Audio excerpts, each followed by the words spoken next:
Good evening, and thank you for coming to the Tyrod Taylor Appreciation Show with your host, Gavin Miller. Tonight I'm joined by two of my esteemed colleagues. Andrew, let's hear a bit about you. Hello, thanks for joining us, everyone. The Tyrod Taylor Appreciation Society. I'm not sure I want that label. I don't know about you, Steve. Being the hipster Browns fan for this season, yeah, I'm all about the Tyrod. I'm okay with that.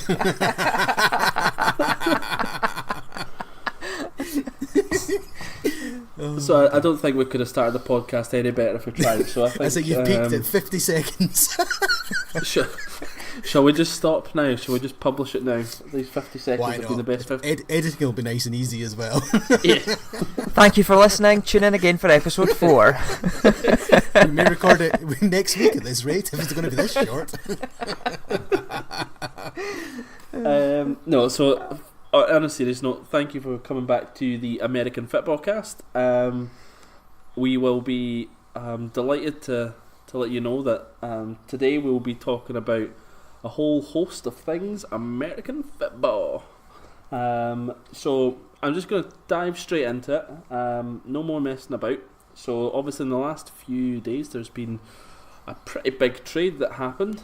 So let's talk about Brandon Cooks going from the New England Patriots to the LA Rams, and boy oh boy are the Rams stacked.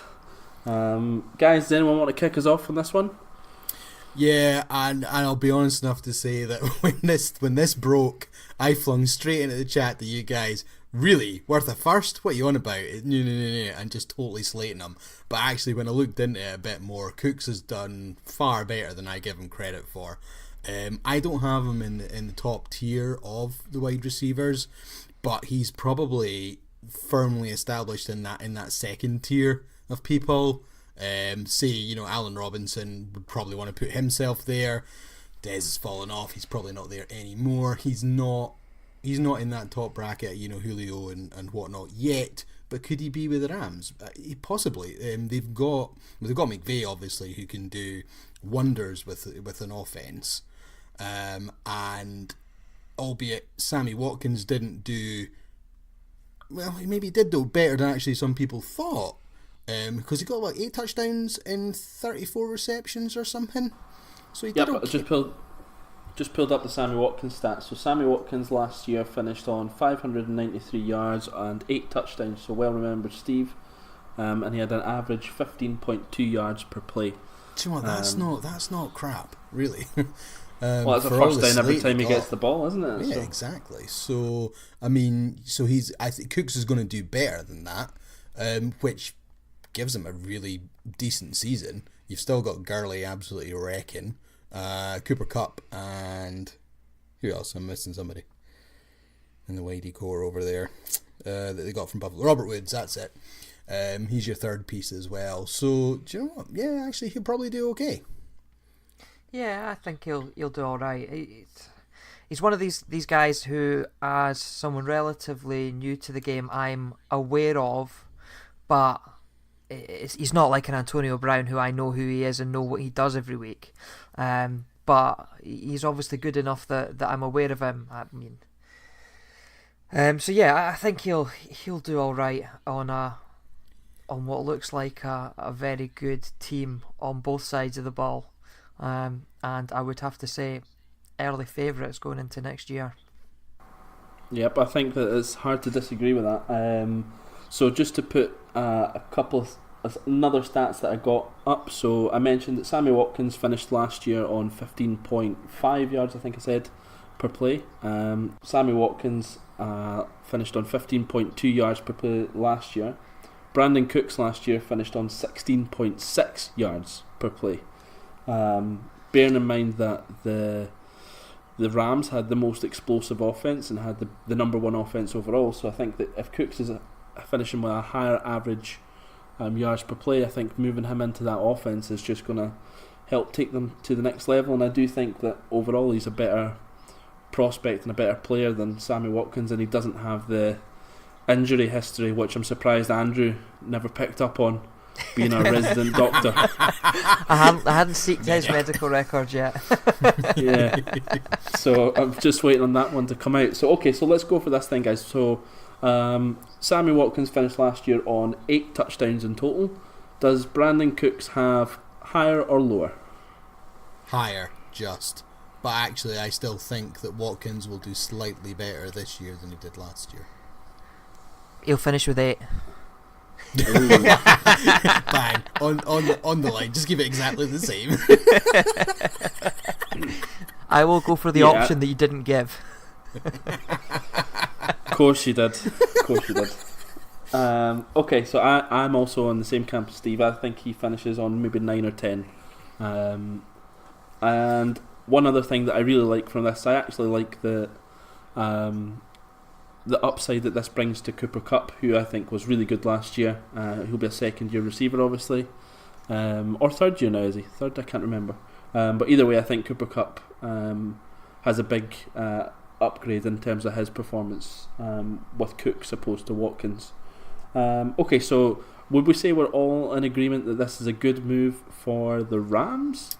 Yeah, the only thing I could probably chip on there, I think it does more damage to the Patriots than the benefit it gives the Rams. Okay, so just elaborate just a little bit on that, Steve. Why? Well, I mean, they're massively depleted as it is, and because I didn't give him that much credit, but when you look into what he did do last year with the Patriots and how depleted they are, plus Edelman going, was it Edelman that went? No, Amendola that went. Amendola, sorry. yeah. They probably could have done with keeping him. But I totally get it. It's a total Belichick move. He can't. They're having difficulty re-upping his contract. I think was part of the problem anyway. Yep. So just get rid. If you can get the value back that you got for him, basically take him on a 1-year rental, which is kind of what they did. They flipped him again. Yeah, I think just on the Patriots side, I think they could be, and you know what, they do always find a way. But as you mentioned, so they lost Danny Amendola.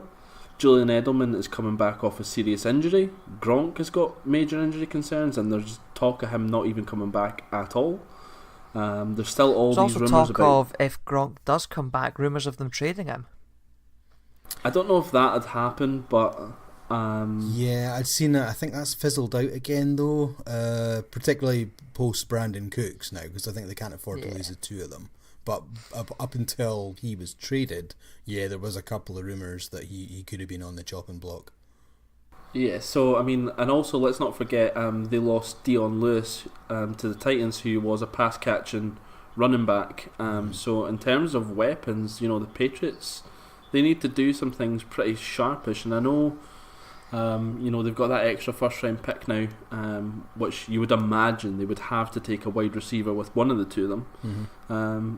But I think it was the other day in the group chat I just mentioned about some of the wide receivers we've had in the last couple of years drafted in the first round. It tends to be your guys later on in the draft that are more value and better output. One that just always again? You got them there. I can get them up. If you get out of the group chat, but one that I remember is Brashad Perriman from the Ravens. I don't think he could have been any worse if he tried. Whether that's Joe Flacco's fault or not is maybe a different question. But Brashad Perriman definitely sucked. I can't remember the rest out of the group chat. I got them. So a couple of years ago, you had Treadwell at the Vikings. Obviously, has done horrific.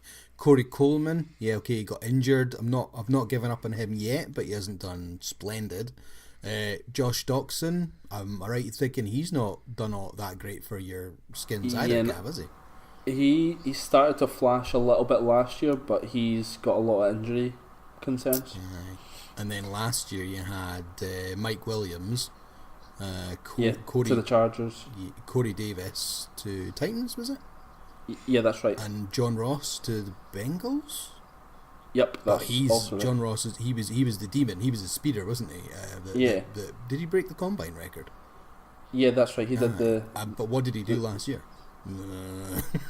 Yeah, exactly. But you're right, actually. Yeah, I mean, there's always been a bit of an unwritten rule, so to speak, that it's very rare that a wide receiver comes out of college and hits the ground running. The success rate on that draft-wise isn't great, but that's because a lot of them don't run schemes that are good enough, and a lot of the wideys usually take, inverted commas, a year, sometimes two, to actually learn and hone their craft. So, I mean, the best receiver in the league was a 6th-round pick. Well, yeah. Hey, some people will argue the best quarterback in the league was also a 6th-round pick. Hey, Donny. They would, but they'd be wrong. Hashtag GOAT. But yeah, so to get back to the point, what the frig are the Patriots doing? If anyone has any answers to this, we'd love to hear it on Twitter, because we've not got a clue. No. Chris Hogan is currently their number one receiver. Let that sink in, guys. Chris Hogan. My thought is that they now have 2 first-round picks. There is rumours of a big name wide receiver being traded from a team not far away from them. Do they use those extra picks to go and try and get OBJ? Did you just steal my segue? Hey, mate. Can I actually feel violated? See, this hosting malarkey is more difficult than you think, eh? I cannot believe that you just stole my segue. I'm really close to putting an injunction in against you. Filed at the Commissioner's office. Yeah, it was a good segue, though. It wasn't as blunt as the one last week. Yeah, I mean, I'm at an absolute loss for words. I feel like I might just start talking about Tyrod Taylor now, just out of spite. Oh, your best spell. But yeah, okay. So I've got over it, only just. But so as Andrew absolutely ripped from my soul, my segue. Do the Patriots make a run on Odell Beckham, who we all know is having his troubles in New York?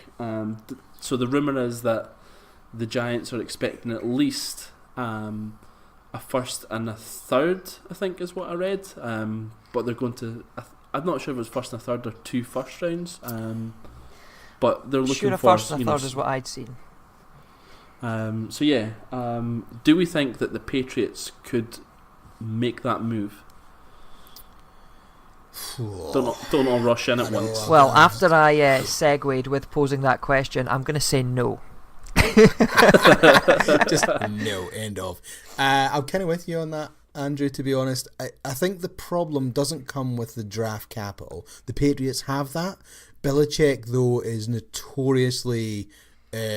he guards his draft picks like they are each worth $1 million a piece to him. I don't think he would give up a first and a third for Odell Beckham. I think that's too much in his book. It would probably actually have to be more than a first and a third. I think that was kind of it would have to be at least, and it was only analysts that were saying that. I don't think it was actually anybody in the Giants organisation that had come out. I think they would be looking for a first and a second minimal, but they probably would try and squeeze 2 first rounders out of somebody for him, which is it too steep? I don't know. It's, he's really good, let's be honest, but the problem comes, and this is where it definitely doesn't work with the Patriots, whoever can trade for him has to re-up his contract and pay him quarterback money. I don't think the Patriots have enough to do that. They have too many other holes in their roster, I would say, and I don't think it would be a wise move. Yeah. I mean, I think you've definitely nailed it there. Cap is obviously an issue for a lot of teams, obviously. So I think that's probably more the stumbling block rather than... Because, you know what, in my eyes, I think he is worth 2 first-round picks. He is that good a wide receiver. I think on his game, there's nobody better than him at that position. He's explosive. He can win contested catches. He can do things that people haven't seen before, just with some of his one-handed catches. Just absolute absurd stuff. So I think he is worth the value, but it is just, can anyone pull the package together to make it work, and I think that's what stops Odell being moved to anyone, unfortunately. And I know that's not that exciting, but yeah, I don't know. The only other thing sorry, Steve, on you. Was anybody? I mean, I was the whole of the last couple of weeks. I was just like checking everything every day, and I was almost praying for the superstar move to the Rams. I was thinking, see if they pull that off as well. It was obviously before the Cooks one, but see if they just signed Sue, and obviously that was like that defense had been like, holy moly, here we go. And I thought, God, see if they managed to land him as well. That would just be absolutely insane. As a 1 year, just it would be like winning every off season I have ever seen in the last 11 years. I mean, they possibly have done that. If I sit and reflect on what they've done to try and build this team for this year to go for it, but if they had taken Beckham as well, it'd be like, mic drop, game over. Yeah, I know. Yeah, they've had an incredible off season. They're all set to miss out on the playoffs now. Stranger things have happened. It happens every year. What is it? There's 12 teams at the playoffs, and generally, is it 4 new teams every season who weren't there from before are in? You know, there's only 2/3 of them tend to be able to go back to back in playoffs, and you might drop out and you come back. There's always somebody turning around, and there's going to be a team, and it's definitely going to be in the NFC side, like whether it's the Vikings, whether it's the Eagles, possibly unlikely, but you know, the Vikings, somebody who did really well this year who will miss out because the NFC is so stacked. One of them's going to miss out. Yeah, it's definitely a tough one to pick how well the Rams are doing, because obviously they do have so many new pieces. There is obviously, will they all gel? Will they all pick up the system? Will they all be there through? Will they all make it all the way through the camps? Obviously, there's still a lot of question marks about one of their major signings, and Sue, who has probably the most character concerns out of everyone in the entire NFL. So I'm not saying he'll get cut, but how much of an impact does a personality like that have on the rest of a locker room, especially with people like when you see Sean McVay on All or Nothing, he's quite a sort of harmonious character. He doesn't look like someone that would lose his rag at people. So how does he control someone like Sue, who's quite, difficult, as we're led to believe? What's the odds of Sue being one of the first people to get this targeting rule ejection on him? Oh, absolutely, 100%. 100%. Yeah. But there's no point in even taking like bets on it because it's happening. The odds are just not worth it.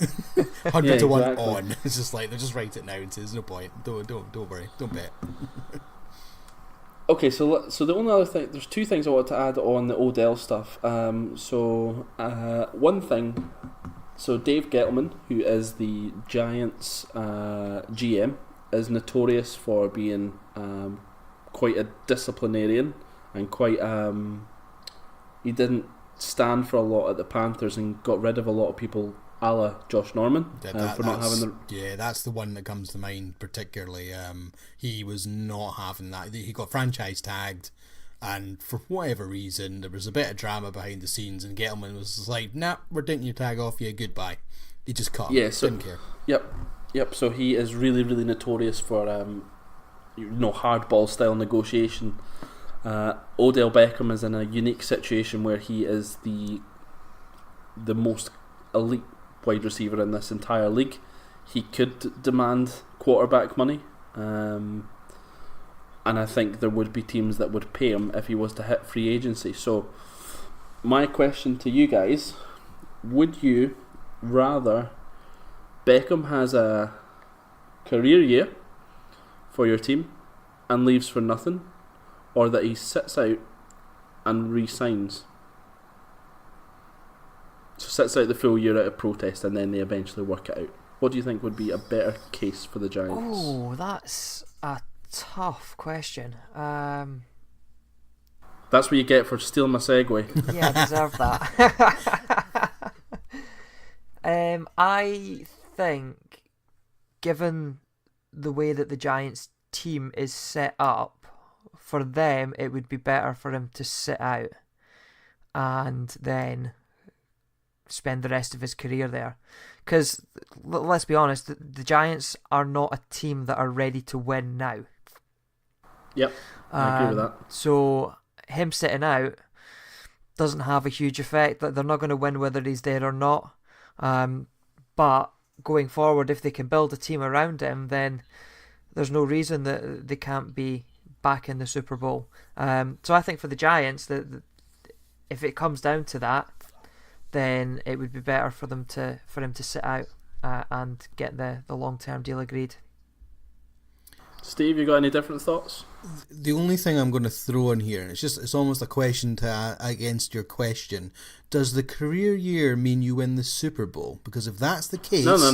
Gettleman is absolutely taking that, and Eli is riding off into the sunset with his ring. Nah, I don't think that's a possibility, regardless of how well Odell Beckham plays. I think the Giants have got too many issues, and Eli can't throw it more than 15 yards without it, spiraling out of control and wobbling and all the rest of it. So I don't think that's an actual possibility. So let's put it as Beckham plays well enough to get them to the playoffs.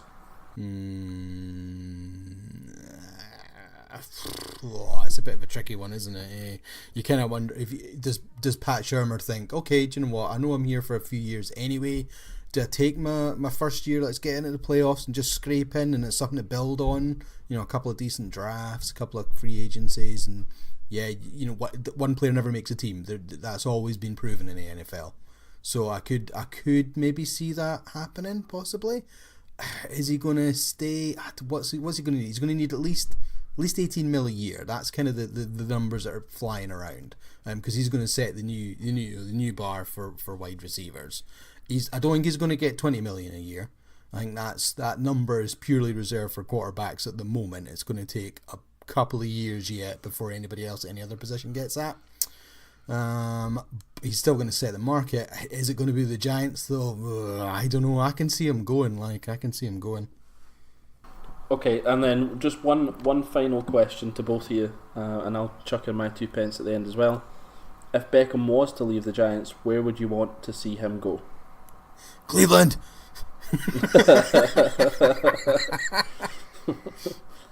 I'm going to be... Serious. On you go, Steve. Yeah, no, I was going to say... So the two teams that I would like to see him go to is 49ers. I think that they are in pure rebuild mode. I do like the fact that Lynch seems to be quite sensible and savvy, and he's building it for longer term.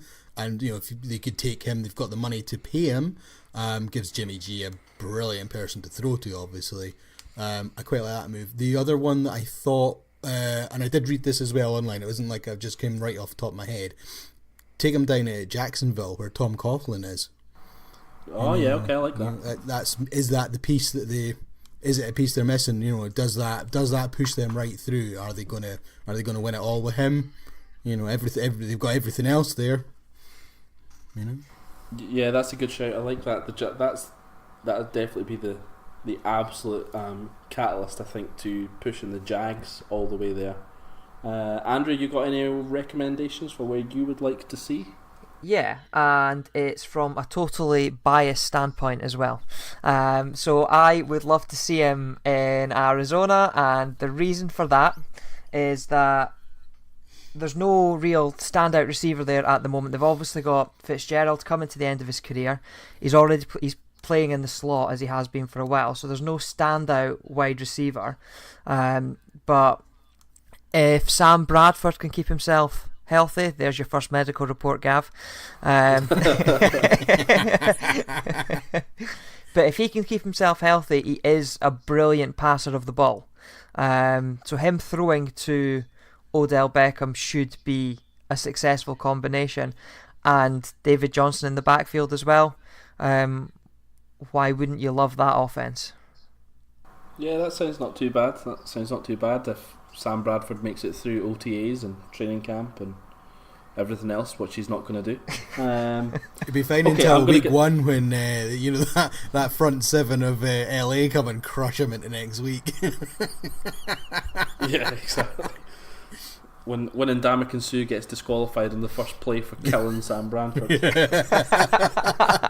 What a way to go.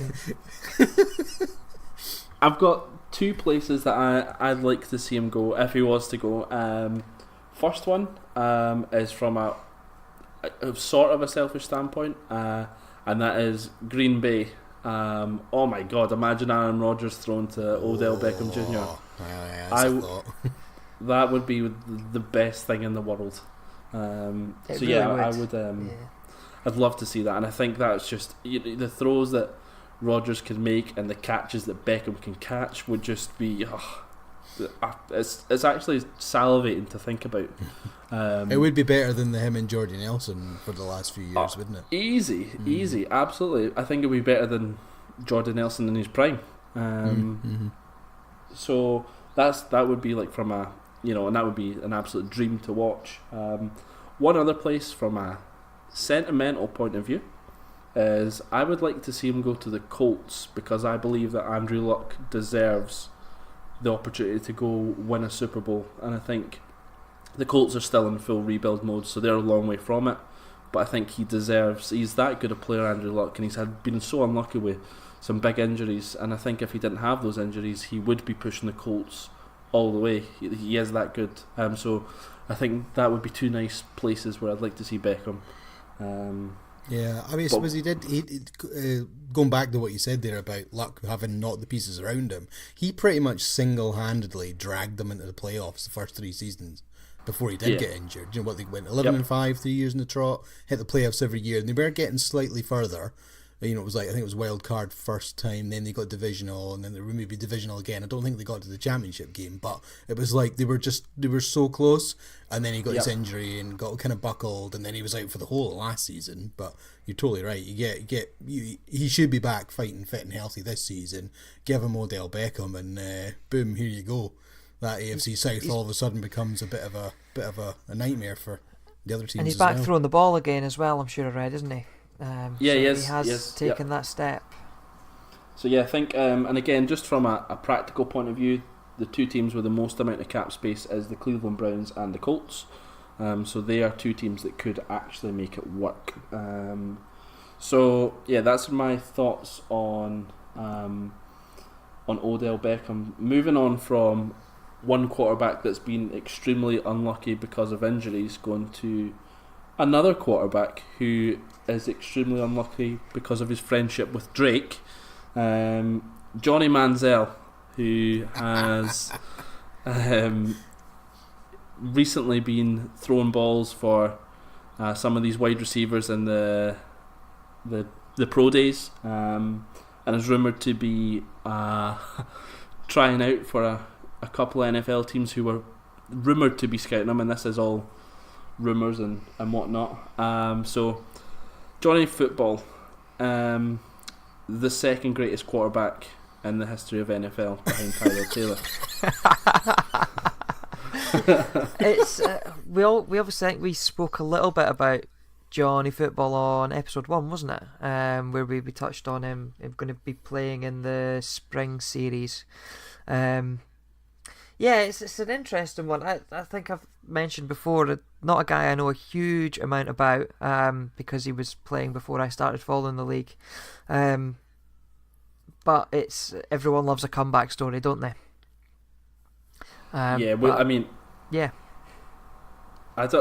So okay, let's put the question out there. Does Johnny Manziel get a roster spot?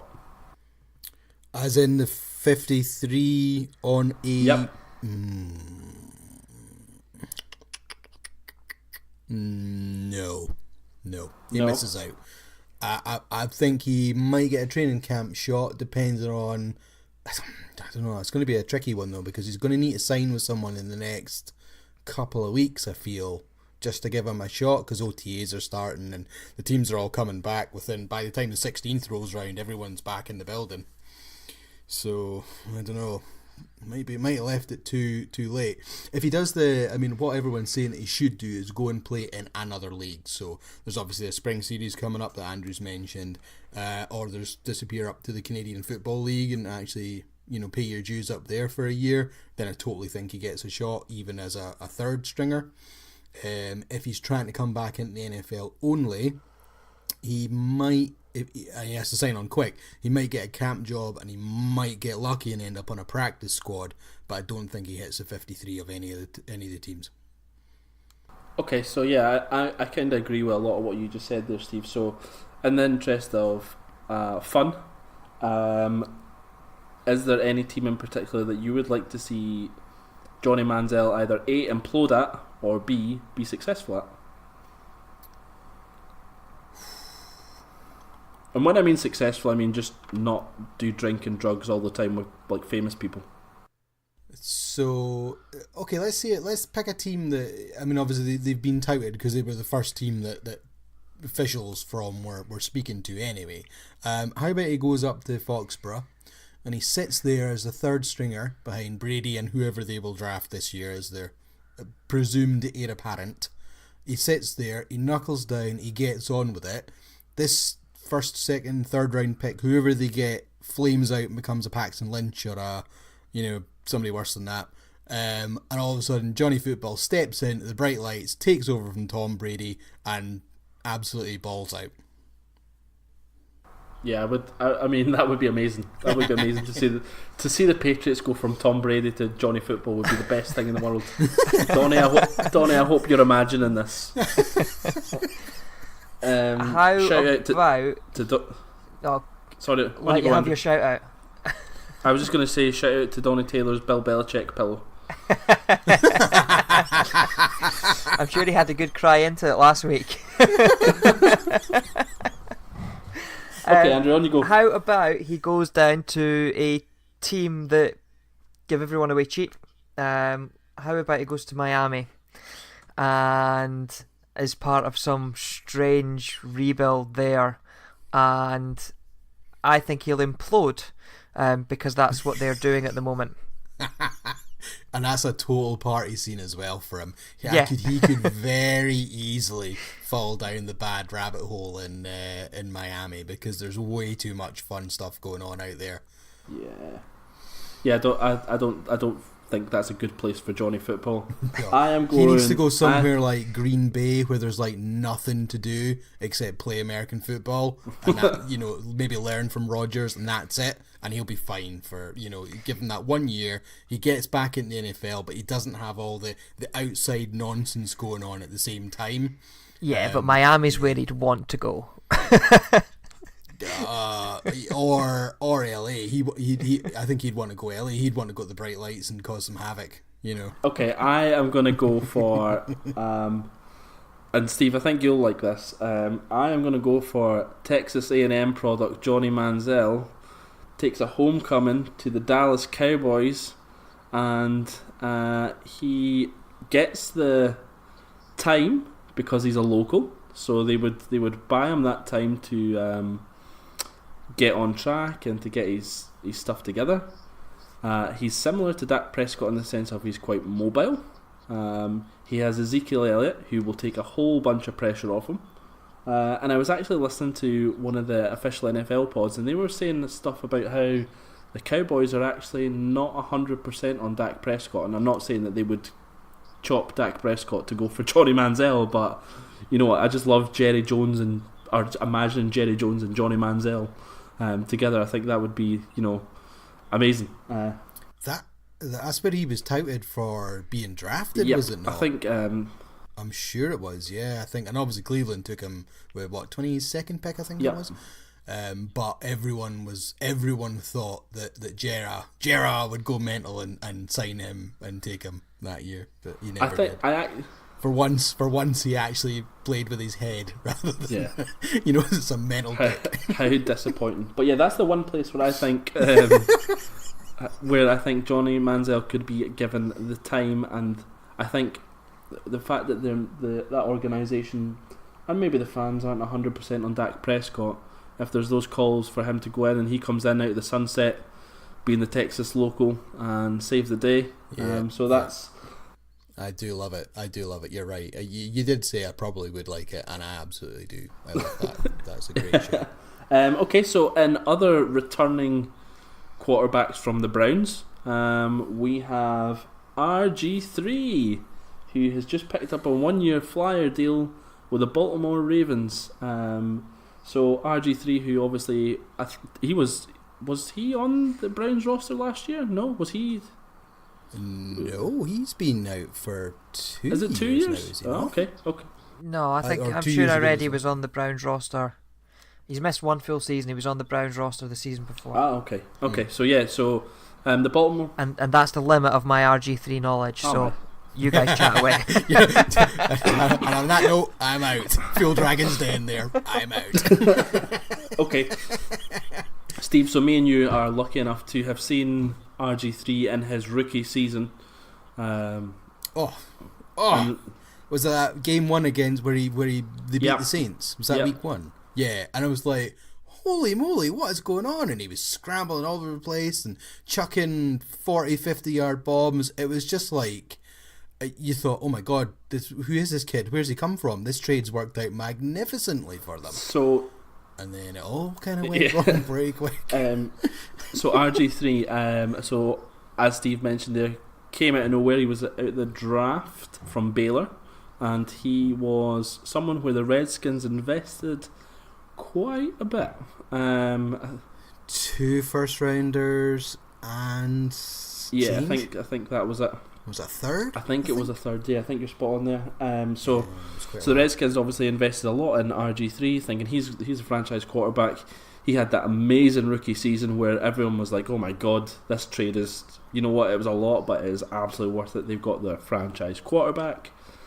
Fast forward 12 months, and it turns out RG3 is made out of chocolate, just the same as Sam Bradford. And he buckled his knee. Was that in the playoffs? He buckled. Yeah, that's his right. knee? Was that just his rookie season? Yeah, they played him more than he should have done. It was wildcard weekend, I think it was, and he was proper buckled by, I want to say it was sometime in the first quarter, and he shouldn't have played on, but because it was the playoffs, they thought, yeah, go on, send him out anyway, and he just absolutely ruined himself. It was just almost no coming back for it, because he shredded his ACL, and I think he did some damage to his MCL as well by continuing to play for the rest of that game. And then it was just a nightmare of a rehab for him. He came back in time to start the season, I think, but he wasn't, or he was a couple of weeks in, and he just wasn't the same. He just couldn't get back, couldn't find his rhythm, and he never got back to where he was. I think, and again, I think just to talk a little bit about his potential. So after that one season, people were like, you know what, before pre-injury was, you know, have the Redskins picked up the next Russell Wilson, because his play style was really similar, his scrambling ability was great, and he had a good arm, and apparently he was a really good leader as well, like for someone, he doesn't look that sort of type, but apparently he was. So anyway. And at that time, Cap had just done his wondrous stuff in the playoffs as well, and everyone thought this new, running dual threat, major dual threat quarterback was going to be the way of the future, and the Redskins had one. There was only a couple of them in the league. Yeah. And then, but it just hurt himself too much, basically. I think one of the differences you see now in the NFL with the mobile quarterbacks is that, I think previously, going back, RG3, Kaepernick, even Russell Wilson at the start of his career would fall forward the way that a running back would. Now where you see these mobile quarterbacks sliding a lot more, apart from Cam Newton, who's a maniac. But he's built like a linebacker, so he can, actually borderline defensive end the size of him, so he can take the pound. I know, it's crazy. So yeah, back to the actual point. So he signed for the Baltimore Ravens on a 1-year deal. Do we like it? Do we not like it? I like the fact he's getting another shot. He's not going to be the starter. It's clearly going to be Flacco, so that's not. It's not like it's not going to be a controversy there or anything. You don't have to worry about that. So it's good for him as a backup. He gets another shot. Yeah, I mean, I don't mind it. It's not horrific. I think in terms of value, and you're right, he will be an absolute backup at the absolute best. But when you look around the other leagues, you've got people like Mike Glennon, Matt Barkley, Matt Castle, all these horrible old people that are just rubbish. Matt Moore. Why are they all called Matt? Quarterback of the future. Is there any Matts coming out of college this year? Because you can just tell them from now, like, you're destined to be a backup, son. So yeah, I mean, I think in terms of backup quarterbacks, I know he's still obviously have injury concerns, but I think he's probably one of the better ones. And one, you know what, if Flacco was to go down with an injury, I think he's yeah, he can come in and he can do a job. Yeah, I don't think it would be horrific because he still arguably was actually alright at passing the ball. He wasn't your prototypical pocket passer. He seemed to be slightly better on the run. A bit of a like a poor man's Russell Wilson. Yeah, actually, yeah. Let's go with that. Yeah. So I mean, and he's had lots of time to hone his skill and stuff. So whether he can be that pocket passer per se now, not so sure, but he's certainly no slouch as a backup. I'll give you that. Yep. Yeah, no, I think it's a good move for the Ravens. 1 year deal, no risk really. So yeah. Okay, so we have talked some real football. Now we're going to talk some fantasy football. So just to give you a brief introduction to my fantasy career, I am the two-time. We don't want to hear it. We don't want to hear it. The two-time reigning, defending fantasy champion in our Game of Bowls league. I am the most hated person in that league, which I'm completely okay with. I think I give out the most amount of trash talk in that league, so I probably do bring it on myself. But yeah, just to clarify again, guys, if you need any advice, and this is to the people in our league, not to the listeners. Guys, if you need any advice on how to be a winner, just hit me up in the WhatsApp and I'll sort you out. So yeah, I kept that quiet for long enough, but I feel like now I've unleashed the beast, and fantasy is. We've just lost 8 listeners. That's okay. That's okay. I can live with that. They're never listening again. Is that done in 3 episodes? Well, it was a great ride while it lasted. Is that the 8 listeners that are in our WhatsApp group in our fantasy league? Yes, that was what I was referring to. Okay. Okay. So in all seriousness, I'm the 2-time champion of the fantasy. Okay. So Andrew, so you've got a little segment where you talk to us about how you learn about American football and how our listeners can learn at the same sort of pace as yourself. So would you like to take us up to speed in Andrew's Rookie Corner on... We should get a jingle for that, shouldn't we? We absolutely should. So yeah, talk to us about fantasy football, Andrew. Yeah, so this is going to be a very quick overview of what fantasy football is. So I'm sure most listeners as sports fans will be used to fantasy leagues of some description. In football or in Formula 1 have them. Most sports have fantasy leagues of some description. American football is no different, and because it's such a stat-heavy game, it's ideal for it. The basics of a fantasy league in a normal league, they are quite customizable, but in a normal league, you select 7 offensive players, plus a kicker and a defense. In the standard setup, your 7 offensive players will be a quarterback, 2 running backs, 2 wide receivers, a tight end, and then another either wide receiver or running back. You also get different variations where you can have 2 quarterback leagues or any sort of different variation there. In order to, unlike sort of football or other sports leagues where you can have hundreds of players in a league, what tends to happen is that you start the season with either a draft or an auction, and every team, that one player cannot be on more than one team. So the draft is going through the entire league and splitting out the players. Points are awarded for points being scored or yards gained, and for defensive things like interceptions and defensive touchdowns as well, all gain points. And the biggest variation of the standard points is the points per reception, or PPR, where points are also awarded for every time, say, a receiver receives the ball or a running back has a carry.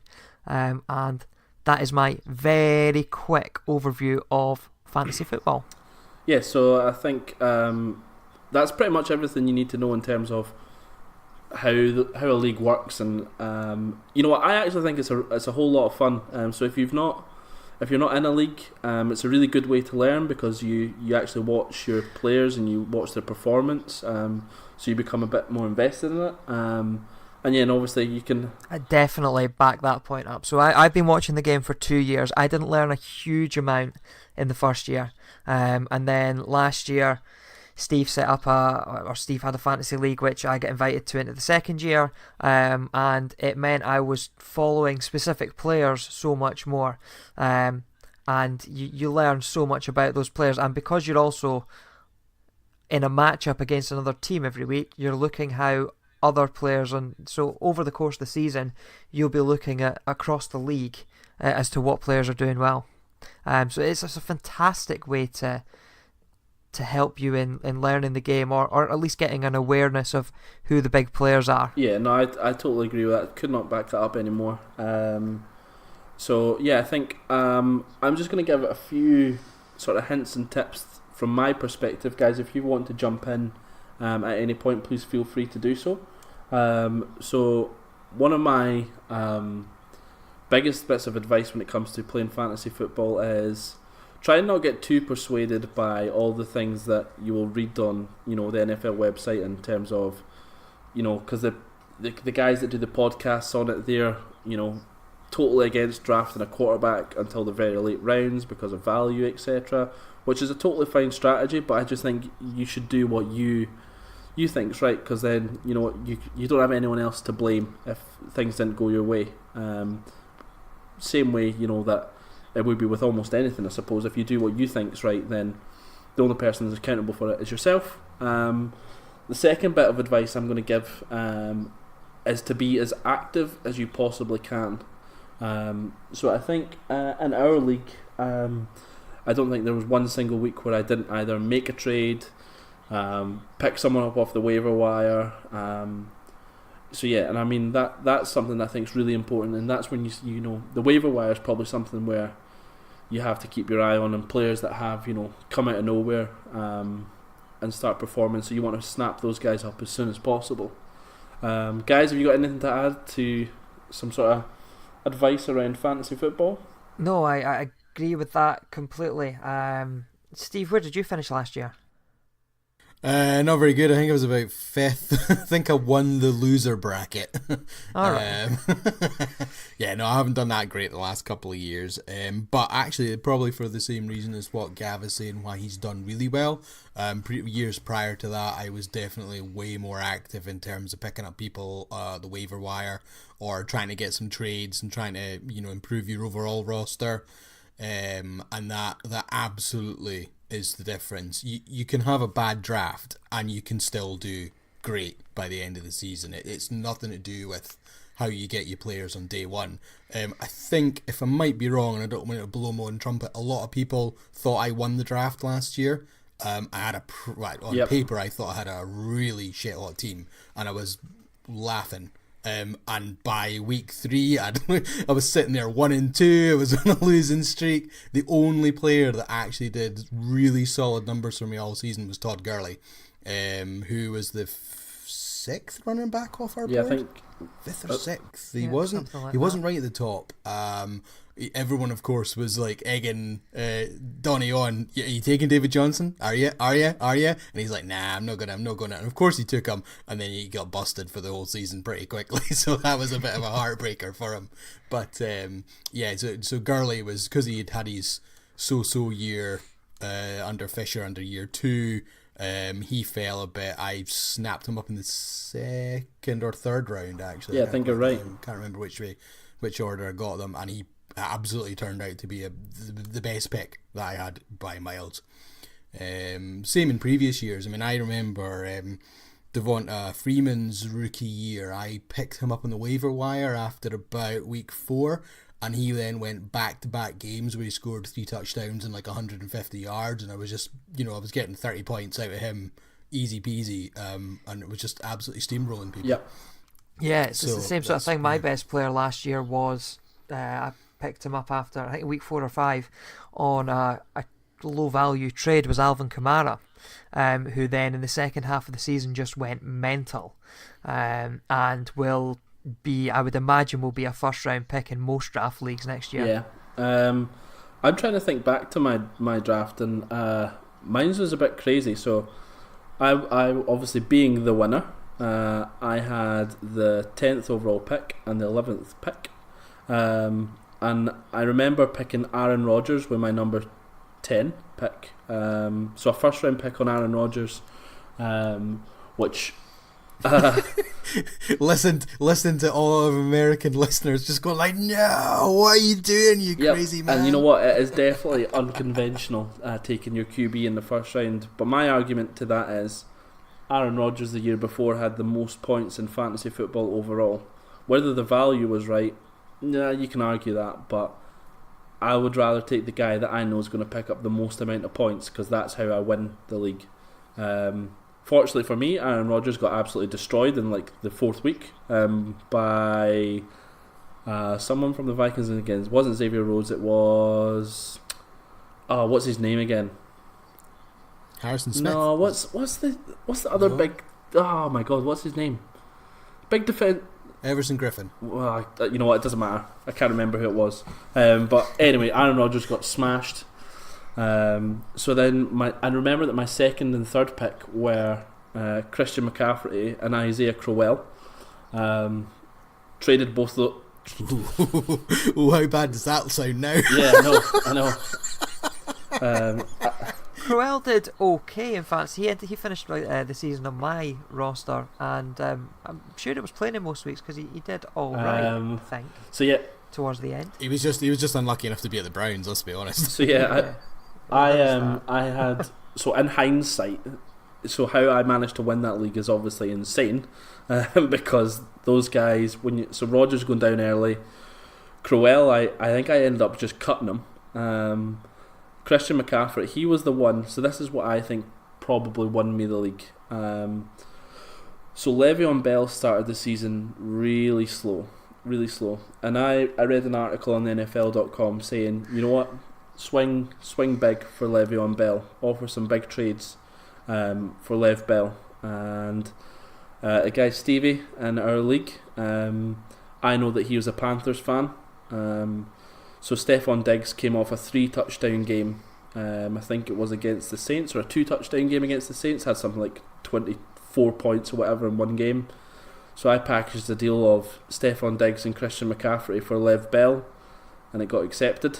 And I remember at that time in the group chat, everyone was like, "What? Why you accepted that?" Because obviously, if anyone else done it, they would have been like, "Oh, that's maybe a bit poor value." But because it's me and everyone in the WhatsApp bloody hates me, everyone's going off their nuts. Steve was not Steve. I remember Kev was like, "Oh, can we veto this trade?" I was like, "What? What's that all about?" That's where Commissioner Houserath came. Is it not all to do with that? We just were like, come on, Steve, you're the league manager. Get it all sorted. Get it culled. Cancel that Honestly, trade. I couldn't believe it. I was like, if that was anyone else, nobody would be saying half this sort of stuff. And Stevie was still sitting pretty because he had Ezekiel Elliott as well, who at the time was playing because the suspension obviously wasn't happening. He's sitting there with Lev Bell and Elliott, and at that point, by week 3, I'm thinking, my God, he's going to steamroller the league with them two. Yeah, and he you know what, he probably would have had he kept them. I can't even really remember half of my fantasy team. I remember having Carlos Hyde when he went on that really good run. I ended up getting Diggs back. You know, I think I managed to just get through it by just week by week, just having enough points, you know, which is an obvious. You playing the matchups rather than having a consistent squad that get you continual points. It was the tweaking and the favourable matchups that you were kind of playing through the season that got you there. Yeah, because I remember at one point it looked like I wasn't going to make the playoffs, and I was absolutely devastated because I think I was sitting at something like I want to say 5-7 or something like that, and I had to win out to get to the playoffs, which I did. And then I remember in the final, the last game against, I think it was Stevie actually played in the final, or was it Donny? I can't remember. One of the two of them. It might have been Donny then. Yeah, I thought it was you, Andrew, for a second there. No, I lost in the the week before, the first round of the playoffs. Yeah. Okay. I did because you had Ingram and Kamara, and at that point they were kicking arse. The back end of the season, my team were flying and were quite comfortably the highest scoring team in our league because I had Ingram, Kamara, I had Antonio Brown, I had Alex Smith at quarterback, and Adam Thielen at the Vikings as well, so you did, yeah. And Jimmy Graham, who was scoring touchdowns every week as well. So my offense was flying towards the back end of the season, and then we got to playoff semi-final week, and Antonio Brown gets injured in the first quarter, and that was my game done. If Antonio Brown had stayed and got a solid 10-point game, I would have beaten Gav in the semi-finals, and we wouldn't be having him gloating right now. Shoulda, woulda, coulda, bro. Shoulda, woulda, coulda. He'd be sitting there going, fantasy segment, and be like, nah, dude, we're not doing fantasy talk on this. The talk of the season. Yeah, I mean, the only thing I think I remember about our game, Andrew, if I remember rightly, I'm sure that was the game where the Chiefs went off on one, and I knew you had Smith, but I'm sure Tyreek Hill had something ridiculous like two big touchdowns, and I think Kelsey had a good number of yards. So that sort of negated your quarterback scoring, because obviously the points that Smith was getting, because you get, is it like a third of the yards you get for the quarterback? I can't remember.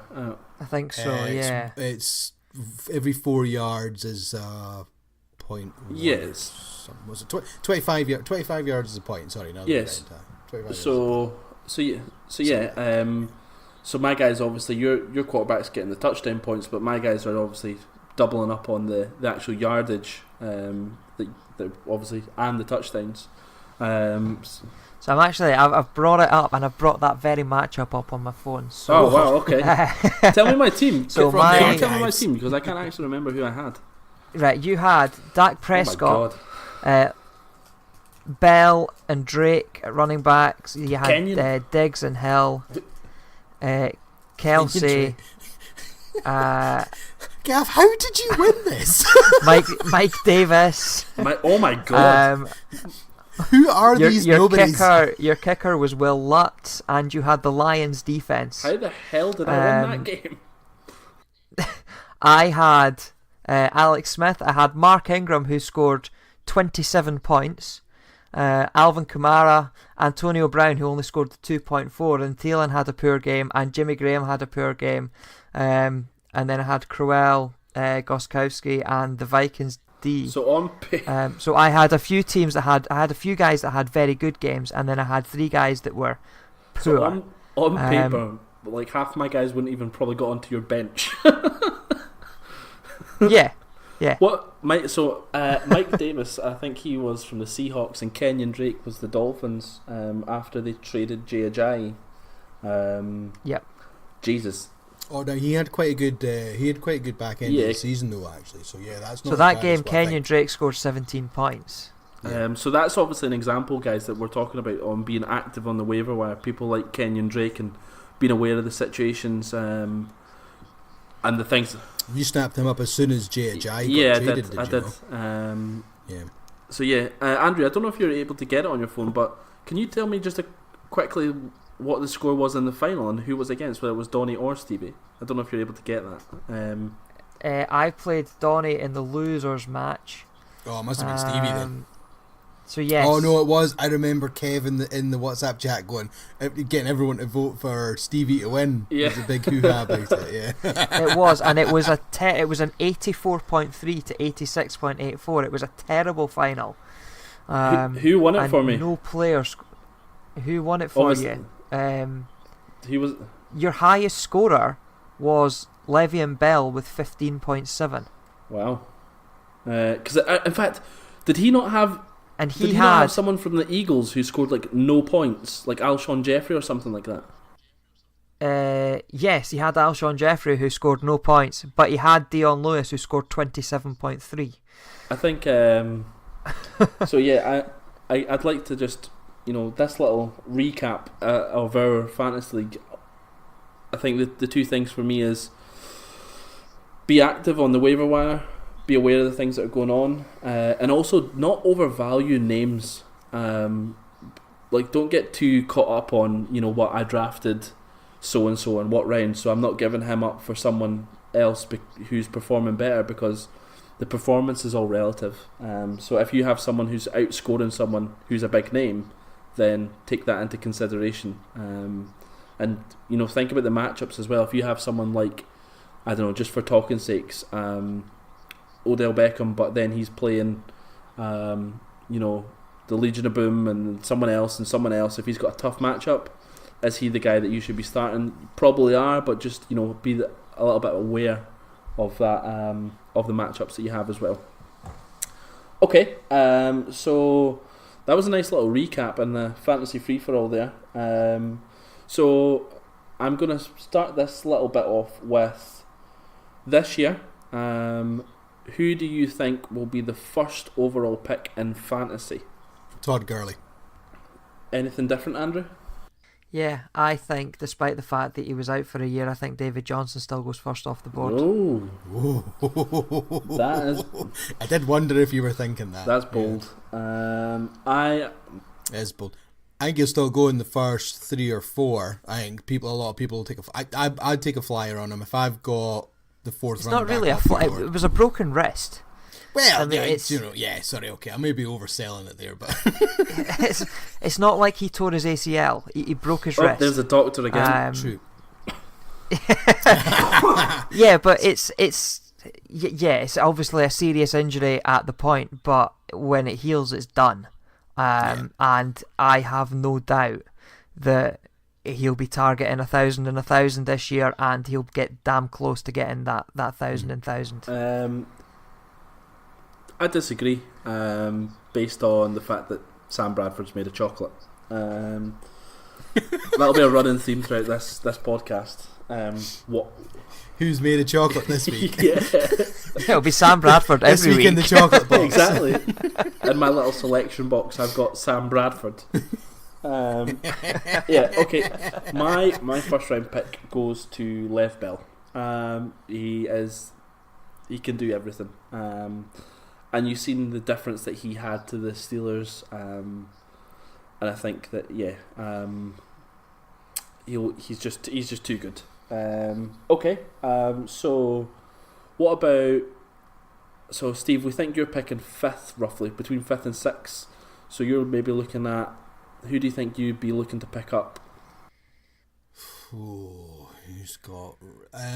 Maybe Zeke Elliott might be sitting there for me at that pick. Try to think of order people will go. So Johnson will go ahead, Gurley will go ahead, Lev Bell will go ahead. So I can't get any of those 3. Oh, he might. Yeah, somebody might take him. So I'll either get maybe Fournette or Ezekiel Elliott. No, I wouldn't. Do you know what? Yeah, I've done it before. I've taken a Whitey in year 1, and it didn't work out that great, and I've never done it since. I always go running back in round 1 because I don't think there's enough depth of them as there is wide receiver. So I tend to always go running back, wide receiver, running back, wide receiver. That's how I do the first 4 rounds. The only time I would switch that, which is pretty sure what I did last year, but I might be wrong, was because Gurley was sitting there in the 3rd round. I switched it around, or the other way around maybe. But anyway, if somebody's sitting there that I'm not expecting, I'll change that order around based on the pick. But I'm pretty set in trying to do that and trying to get a good balance on running backs and wide receivers. So I went, I went wide receiver in that year. God almighty, thinking about this now, I'm horrified with myself. I took wide receivers in the first 4 rounds last year. How did I get anywhere? What was that? Holy moly. Wide receivers in the first 4 rounds. I knew nothing about it last year. It was at that point that Hammy said, Andrew, you do know you can only play 2 at a time. Like, oh, okay. Well, technically you can play 3 in your flex position. So Yeah. But you still don't take 4 in the first 4 rounds. No, definitely not. Yeah. So I went a couple of years ago. 3 or 4 years ago. I went wide receiver. Then I went running back. But my running backs that time were C.J. Anderson at the Broncos was the highest available person that was left, and he had a stinker of a season. I was just like, oh, this is rubbish. Yeah. So I vowed never to do that again. So yeah, either Fournette or Ezekiel Elliott, depending on what order they come off between 4 and 5. I should end up one of them, which is I'm happy enough with that. Yeah, I think. In fact, I've just remembered who my number 1 pick over last year was Mike Evans, who had a horrible year. So it was Aaron Rodgers and Mike Evans, not Isaiah Crowell. So it's slightly better, but he still had a horrible year. I think so. I'll be picking in the snake position, which is 10 and 11. So the last of the first and the first of the second. So I think at 10th I'll be looking at people like maybe Alvin Kamara, maybe, depending on whether people like Antonio Brown and Hopkins go higher. I think I'll be taking Kamara at 7 if he's there. Okay, so if he's there at 7, then thanks for stealing my thunder again. But okay, Dalvin Cook. Nah. Well, okay, Andrew, if you're in 10th, I've got to pick 3 higher than you. You do yours then, Andrew. Yeah, I think if at pick 7, Alvin Kamara's there, he's a dual threat, and I've just seen over the camera Steve have a look of disgust that he's forgotten someone. Because Kareem Hunt, we've not mentioned him. He's going to be up and about true. there as well. Oh, it's going to be a fun draft year, and also. I'm gonna have a nice good choice where I'm sitting actually. Yeah, I think the first round, there's usually maybe 5 or 6 proper big impact players, but yeah, this year you're probably right down to 10. You're going to get huge impact players. But yeah, Alvin Kamara at 7 is probably okay. So if you've got Kamara, then obviously anything can happen in the actual draft. I remember a couple of years ago, Steve, we had someone in our league pick Andrew Luck first overall. Oh yeah, it was just like, what is going on? So you know what, anything can happen. So I get. Or you get people that don't attend the live draft and they've not pre-selected their lists, so the computer auto picks. It's absolutely hilarious. They're getting quarterback in round 1 and a wide receiver in round 2, and their defense in round 6, and it's like, oh man, this is awful. There's absolutely nothing wrong with picking quarterback in round 1. Let's just get that out there. Says the 2-time winner. Yeah, 'tis not the done thing. Okay, so yes, I get you. Just back to in the snake position. If Andrew's taking Kamara at 7, I'm probably looking at people like DeAndre Hopkins. Then maybe Odell, depending on how he goes. Easy. Then you've obviously 10 and 11 this year is actually probably pretty good because you've got Julio Jones, you've got Melvin Gordon, so. Compared to last year, where I think there was quite a big drop off in terms of that elite talent, so I think I'm probably looking at Tyrod Taylor and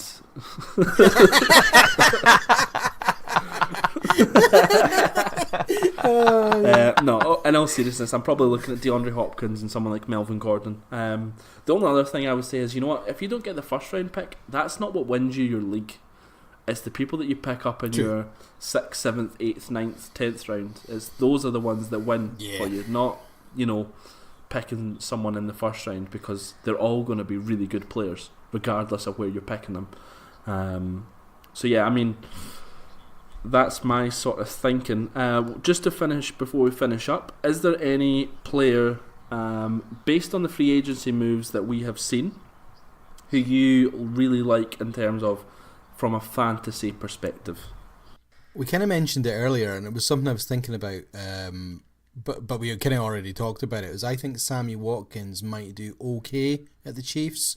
I think as a compliment to Tyreek Hill. I know that Mahomes is a bit untested, but maybe that's the beauty of it, that we don't know how good he is. If you think about what Deshaun Watson did last year, for example, no one was expecting him to do anything. He came in and absolutely lit the league up for 4 weeks before he got his knee buckled. Yeah. So maybe he'll do all right. Maybe he'll actually earn some of his salary for a change. Yeah, I mean, I don't know. The only thing I don't like about Sammy Watkins is I think so. Sammy Watkins is good going deep, whereas I think the Chiefs already have Tyreek Hill for that, and I think Tyreek Hill. Tyreek Hill's better than Sammy Watkins. I think he's way more explosive. So yeah, I'm not 100% sure on whether I agree with Sammy Watkins. And also Patrick Mahomes is an unknown quantity. He could easily come out and do a Carson Wentz and be an absolute, machine, or he could also come out and flame out very quickly. Andrew, is there anyone that you like? I'm going to go left field and not pick a player but pick a defense. And think that the Rams will be nice and high scoring. Because when did they play Arizona? Yeah. So it's not only the fact that they're going to get to the quarterback and destroy them. It's that they're going to be tipping those balls for a strong backfield to pick off as well. So I think they'll get a few interceptions and they'll be probably consistently a high scoring defense and probably the one to have in fantasy next year. Yeah, I think no questions asked. They are the first defense coming off the board, whoever picks them up. See, I don't. I like obviously the thought of this, but this is just my personal feeling. I'd rather pick a defense in the absolute last round or the second last round, because I think again you just play the matchups with the defense. Stream them. I don't think there's too much value. The Rams will probably be the highest scoring or second highest scoring based on the Jags. It'll definitely be one of those two. But yeah, I just don't think there's enough value there overall. So yeah, kickers and defense I tend to just stream. One player that I particularly like is Michael Crabtree at the Ravens. The reason I like Crabtree is because Joe Flacco has had absolutely nobody to throw to for the last however many years. Since Steve Smith retired. Last year Jeremy Macklin was brought in, and I think even in hindsight, looking back, that was a kind of weird move. He didn't have that good a time in Philadelphia or Kansas before he went there. So yeah, I like Michael Crabtree. I think he's a good end zone threat. I think he's a really good contested catch receiver. He's not about explosive pace or anything like that. He's more about the sort of physical battle. So yeah, I like that, and I think he'll be an end zone target for Flacco to aim for, because he doesn't really have that many pieces to pick from. So I think Crabtree's a nice pick where you could probably pick him later up in the rounds. What about Robinson up at the Bears? Yeah, do you think he's going to do? Yeah, right? I think I've mentioned it before on both podcasts. I absolutely love Allen Robinson at the Bears. I think Mitchell Trubisky started to show a lot more as the season went on, when they actually started to give him a bit more of the playbook, and rather than just constantly run the ball all the time, there's nothing wrong with that when you've got Jordan Howard and Tariq Cohen. But yeah, I really like Allen Robinson there. They've got a good offensive line, second year quarterback. They've got Matt Nagy, who obviously helped design all the crazy plays that the Chiefs were doing. So yeah, I really, really, really do like Allen Robinson, and if he's available for me in the third or fourth round, I'll absolutely be taking him. I'm going to go for one final thing, and it's not about anyone that's been in free agency, but would you rather have fantasy this year? Would you rather have Tom Brady or Jimmy Garoppolo? Jimmy Garoppolo, without a shadow of a doubt. Yeah, that was, as soon as you said I stopped at Brady because it was like, okay, yeah, I'll see who, we wait and see who we're going with. As soon as you said Jimmy G, though, I was like, nah, I'm taking him. Okay, so let's put this out there. We would rather take Jimmy Garoppolo over the greatest, or arguably the greatest quarterback of all time, with the greatest coach. Because he's going to hit that. Yeah, he's going to hit that wall at some point, and they've lost that many pieces. I don't know. I don't think he's going to do a Peyton Manning and have, an absolute dive bomb, or even Brett Favre. God, his last season, he should have never come back. He was horrific. Some people just fall off that cliff really quickly. I don't think Brady will do that. I think he'll have a slow descend from greatness, but I think it probably starts this year. He's 41 before the season actually officially starts, I think, and I think it's August. I don't think that he will deteriorate that much, to be perfectly honest. I think we'll be here in 15 years' time saying that Jimmy G's been the best quarterback of the past 15 years based on the way he started. That's a bold prediction. Yeah, well, we'll throw it out there. So, yeah, why not? I think that starts this year and he takes the 49ers to the playoffs. So, yeah. Well, I think I think he absolutely could take the 49ers to the playoffs. So the absolute final thing before we finish up is, so our next episode, this will be covering the NFL draft, and we will be looking to do the first ever American Football Cast mock draft. I think we've still to 100% decide on the format of how we're doing it, but we will be looking to speak to some of you guys on the Twitter, which is at the AFC Cast. Is that right? Am I ever going to get this Twitter handle right? No, wrong again. That's 3 out of 3. You've got it wrong. Hashtag invested.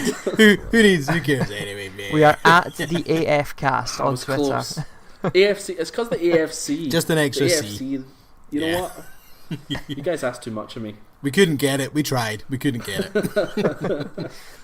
So we'll be having our first ever mock draft, which I think we're all quite excited to see how that goes, and we look forward to sharing that with you. And we would like to thank the guys at the Fair City Network. Is that right? Have I got that part right? Fair City Podcast Network, yes. Well done, Gav. There we go. Like so I'd like to thank those dudes for helping us out with everything that we do on this podcast. I'd like to thank myself for being amazing. I'd like to thank myself for successfully navigating this podcast without any major profanity or anything too controversial. So I think I really do deserve a well done for that. You bigged up Tyrod Taylor. That's hugely controversial. Oh, don't say stuff like that. Oh, he didn't come around and say anything like my greatest player of the last 5 years was Ray Rice, though, so don't worry about it. I will thank you so much for listening. Guys, then you want to sign off with? I got a fast fact that I read on Twitter today, actually. If the Saints beat the Ravens this year, Drew Brees will have beaten every other NFL team. Wow. Ooh, I like that one. Anyway, sorry, Andrew, I interrupted you there. No, that's a great wee fact to finish. No, I was just going to thank the Army of Freshmen for our intro and outro music as well. So that'll finish our thank yous. And yeah, thank you everyone for listening. You just said that really would finish our it. thank you, and then you said another thank you. I've not thanked anyone yet. Can you stop trying to segue our thank yous, Andrew? I like to thank Jesus first and foremost. Normally how these things go, isn't You're it? starting to sound like an NFL player. Okay, so I definitely think that this has been one of the most awkward endings we've ever done. So I've successfully managed to ruin. We've only got 3. ruin today's pod. So yeah, thank you so much to everyone for listening, and we will see you again soon.